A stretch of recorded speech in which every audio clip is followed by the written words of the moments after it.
Moses, one of the most important figures in the Bible, had a mysterious end to his life that still raises questions today. What could be so significant about his death that it would spark a battle between Michael and the devil himself? Today, let's discover, why did God hide the body of Moses from Satan? Moses led the people of Israel during one of the most pivotal moments in biblical history. After centuries of slavery in Egypt, around 2 million Israelites found themselves free, finally able to journey toward the Promised Land. It was a path of faith and obedience to God. Yet the road ahead was challenging. Pharaoh, whose heart was hardened, refused to release the slaves until God, through Moses, sent a series of 10 devastating plagues. Only after the final plague, which claimed the lives of all the firstborn in Egypt, did Pharaoh relent and allow the Israelites to depart. But the escape wasn't easy. Egypt's lands were tightly guarded, and soon after the Israelites left, Pharaoh's heart hardened once again. He assembled his army, complete with chariots and horses, and pursued the people who now followed Moses. They reached the Red Sea, a seemingly insurmountable obstacle.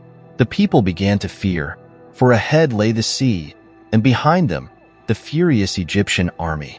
In their despair, Moses reassured them with words of faith. "The Lord will fight for you. You need only to be still." Exodus 14 verse 14.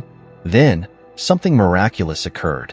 Under divine instruction, Moses raised his staff, and the sea, which appeared to be a dead end, parted. The waters split, forming a wall on the right and left, and the Israelites walked through on dry ground. It was an unbelievable sight, a grand miracle that only the God of Israel could perform. The people pressed forward, and when Pharaoh's army tried to follow, the waters returned, swallowing the horses, chariots, and soldiers.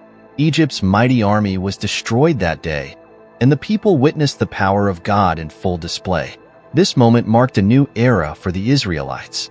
They were no longer slaves but a free people, following Moses with the assurance that God was with them. However, despite this clear demonstration of divine power, their journey had just begun, and many challenges still awaited them in the wilderness. Moses, chosen from birth for a special mission, would continue to be the leader through whom God performed great signs and wonders. Moses was not only a leader, but also a vessel through which God revealed his mighty power. One of the first miracles God performed through Moses was the transformation of his staff into a serpent before Pharaoh, a sign meant to show God's superiority over Egypt's magicians and their false gods. Exodus 7 verse 10. This was just the beginning of many miraculous acts that would mark Moses' life. These wonders were not mere displays of power. They carried a message. Each miracle was a testament that the God of Israel held absolute authority over all creation. Perhaps one of the most famous miracles was the parting of the Red Sea, where Moses raised his staff and the waters split, allowing the Israelites to cross on dry land. Exodus 14 verses 21 to 22. This act defied the natural order, emphasizing that God can make a way where none seems possible. The Red Sea miracle not only saved the Israelites, but also symbolized God's deliverance from seemingly impossible circumstances. It demonstrated that no earthly force, not even the powerful army of Egypt, could stand against the will of God when he chooses to deliver his people. Another significant miracle occurred during the Israelites' journey through the wilderness. The people, tired and thirsty, began to complain, and God once again worked through Moses. When Moses struck a rock at Horeb with his staff, water flowed out, providing for the people in their time of need. Exodus 17 verse 6. This event was a reminder that God's provision was constant, even in the barren wilderness, and that he could bring life and sustenance out of the most unlikely places. These miracles were also meant to strengthen the faith of the Israelites. Though they had witnessed God's power in Egypt, their faith wavered time and again in the face of adversity.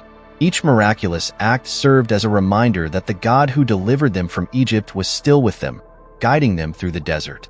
Moses' story begins in a time of great danger for the Israelites. Pharaoh, fearing the growing number of Hebrew slaves, issued a cruel decree. Every newborn Hebrew boy was to be thrown into the Nile River. Exodus 1 verse 22. The Nile, a river teeming with crocodiles, represented a sure death for any infant. But Moses' mother, Jochebed, defied this order. hiding her son for 3 months. When she could no longer conceal him, she placed him in a basket coated with tar and pitch, setting him afloat on the very waters meant to destroy him. As the basket drifted down the Nile, it was guided by more than just the current. God's providence was at work. The daughter of Pharaoh, bathing in the river, found the basket and was moved by compassion when she saw the crying infant. Exodus 2 verse 6. In an ironic twist, the one who was meant to enforce Pharaoh's cruel edict became the rescuer of Israel's future deliverer. Moses was brought into the palace and raised as a prince, but not before being nursed by his own mother, whom Pharaoh's daughter unknowingly hired to care for him. The significance of Moses' survival extends beyond his personal story. His preservation was a foreshadowing of how God would later rescue the entire nation of Israel from bondage. Just as Moses was spared from the waters of death, so too would the Israelites be saved from the grip of Pharaoh's hand. This early part of his life demonstrated that God's plans cannot be thwarted by human decrees, no matter how powerful they may seem. Moses grew up in the palace, living in the luxury and privilege of Egyptian royalty. However, he never forgot his Hebrew identity. Though he was educated in the ways of the Egyptians, Moses was destined for a different kind of leadership, one that would come not from the royal courts, but from obedience to the one true God. Moses grew up in Egypt, living as a prince in Pharaoh's palace. He was given the best education of the time, learning subjects like math, science, and leadership, which were meant to prepare him for a life of power. But God had a different plan. Even though Moses was raised among Egyptians, he was being prepared for something far greater, leading God's people out of slavery. In the royal courts, Moses learned how the Egyptian system worked, including their politics and military strategies. This knowledge would later be crucial when he confronted Pharaoh and fought for the freedom of the Israelites. It was no accident that Moses grew up in this environment. God was using it to train him for his future mission. However, despite his Egyptian upbringing, Moses never forgot his true identity. He knew he was a Hebrew, and he could see the suffering of his people. Acts 7 verse 22 tells us Moses was mighty in words and deeds. But the wisdom he gained wasn't for his personal success. It was for God's bigger purpose. Living among Egyptians, Moses was surrounded by their gods and practices, yet God protected his heart for his own plans. While Moses learned the ways of the world's most powerful nation, he was destined to lead in a much different way, guided by God. His time in Egypt shaped him, but it was only the beginning. Moses' life took a dramatic turn when he saw an Egyptian taskmaster brutally beating a Hebrew slave. Unable to stand by and watch his people suffer, Moses acted in anger and killed the Egyptian. Exodus 2 verse 12. Knowing that his actions would be discovered and fearing for his life, Moses fled Egypt. He left behind the palace, the riches, and the power he once knew, escaping into the wilderness of Midian. In Midian, Moses found a new life. He came across a group of shepherds harassing the daughters of Jethro, a local priest. Moses stepped in to help them, showing that his sense of justice was still alive. As a result, he was welcomed into Jethro's household and soon married one of his daughters, Zipporah. Moses settled into a humble life, far from the splendor of Egypt, tending sheep in the desert for the next 40 years. This period in Midian was a time of personal growth for Moses. In Egypt, he had been a prince with power and influence, but in Midian, he learned humility and patience. The desert became his classroom, where God prepared him for his future role as a shepherd, not of sheep, but of God's people. It was in this quiet and remote land that Moses matured, learning to rely on God's timing and wisdom. Although Moses may have thought his time in Egypt was over, God had a bigger plan. The years he spent in Midian, away from the political intrigue of Egypt, were essential. God often uses seasons of waiting and wilderness to shape his servants, and Moses was no exception. His time as a shepherd would prove invaluable when he would later lead the Israelites through the wilderness for 40 years. While tending his father-in-law's sheep near Mount Horeb, Moses encountered something extraordinary. A bush that was on fire but not consumed by the flames. Exodus 3 verse 2. Curious, Moses approached the bush, and it was there that God revealed himself in a powerful way. From within the flames, God called Moses by name, telling him to remove his sandals because he was standing on holy ground. This was the moment when God's purpose for Moses became clear. God spoke to Moses, telling him that he had seen the suffering of his people in Egypt and had chosen Moses to lead them out of slavery. Moses, however, was hesitant. Despite his royal upbringing and experience, he doubted his ability to fulfill such a daunting task. He questioned his own worthiness and skill, asking, "Who am I that I should go to Pharaoh and bring the Israelites out of Egypt?" Exodus 3 verse 11. Moses' humility was clear, but God assured him that he would be with him. Even with God's assurance, Moses presented multiple excuses. He feared the Israelites wouldn't believe him, worried about his speaking ability, and felt unprepared for the mission. But God patiently answered each concern, giving Moses signs and promises that would confirm his calling. God even told Moses that his brother, Aaron, would help him by speaking on his behalf. This moment wasn't about Moses' ability, but about God's power working through him. The burning bush symbolized not only God's presence, but also his refining process. Just like the bush was not consumed, Moses would not be overwhelmed by the task ahead because God's strength would sustain him. Moving forward, as the Israelites wandered through the desert, they often faced dire situations. One of the most desperate moments came when they found themselves without water. The people began to grumble against Moses, questioning why he had brought them out of Egypt to die in the wilderness. Exodus 17 verse 3. In their frustration, they blamed Moses, but their complaints were really a test of their faith in God's provision. In response, God gave Moses clear instructions. He was to take his staff, the same one used in many previous miracles, and strike a specific rock at Horeb.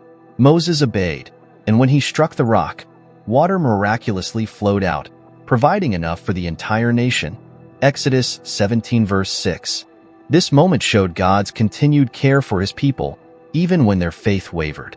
It also demonstrated that, in times of need, God could provide in the most unexpected ways. The rock symbolized God's faithfulness, and the water represented his life-giving provision. In the New Testament, the Apostle Paul refers to this rock as a symbol of Christ, who is the ultimate source of living water. 1 Corinthians 10 verse 4. Just as Moses struck the rock to bring forth water, Christ was struck on the cross to bring eternal life to all who believe. However, later in the journey, there would be a similar situation with a critical difference. God would again command Moses to provide water from a rock, but this time, he was to speak to the rock, not strike it. In his frustration with the people's complaints, Moses disobeyed and struck the rock twice. Numbers 20:11. This act of disobedience would have significant consequences, barring Moses from entering the Promised Land. After years of leading the Israelites through the wilderness, Moses' journey was nearing its end. God called Moses to climb Mount Nebo, located across from Jericho, and from there, he allowed Moses to look out over the Promised Land. Deuteronomy 34 verse 1. From the mountain's peak, Moses could see the lush valleys, the hills, and the land flowing with milk and honey that God had promised to Abraham, Isaac, and Jacob. This was a bittersweet moment for Moses. He had faithfully led the Israelites for 40 years, enduring their complaints, rebellions, and hardships. Yet, because of his disobedience at the waters of Meribah, where he struck the rock instead of speaking to it as God commanded, Moses was not allowed to enter the Promised Land himself. Numbers 20:12. Even so, God graciously gave him a glimpse of the land that the people he had guided would soon inhabit.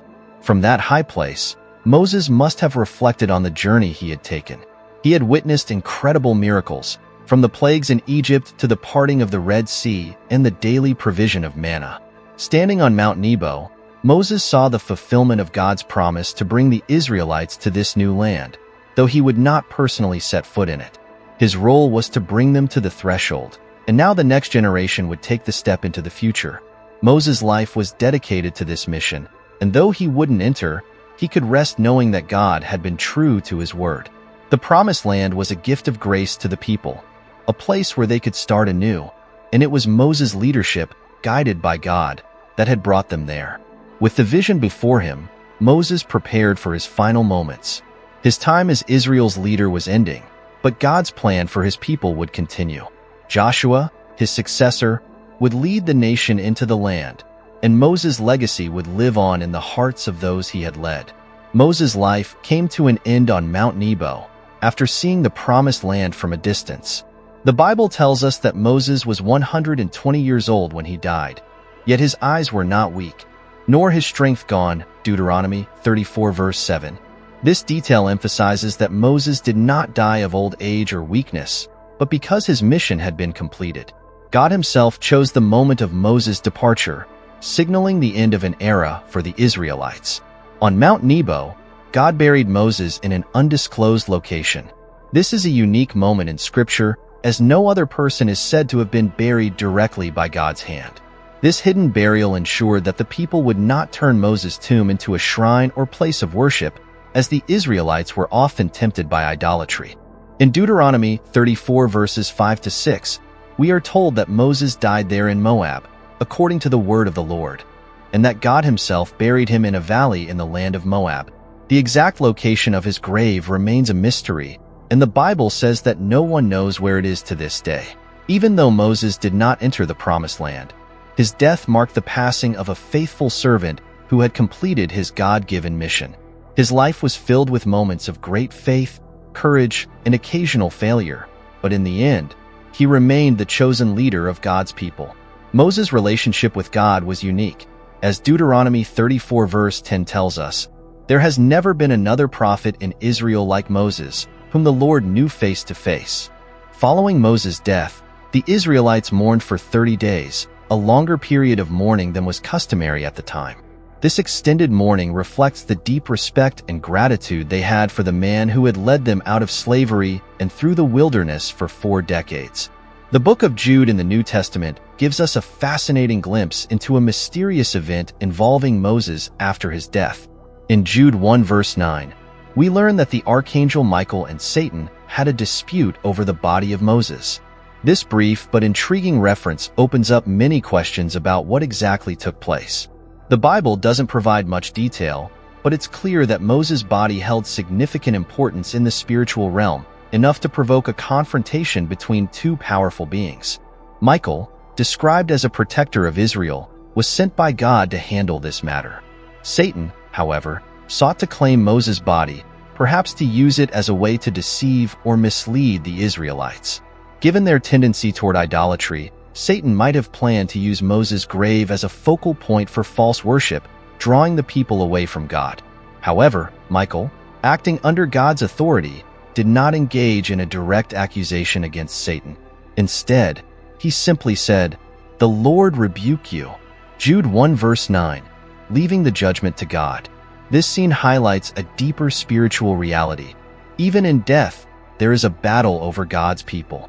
Moses was a key figure in God's plan, and Satan, always seeking to undermine God's work, wanted to interfere.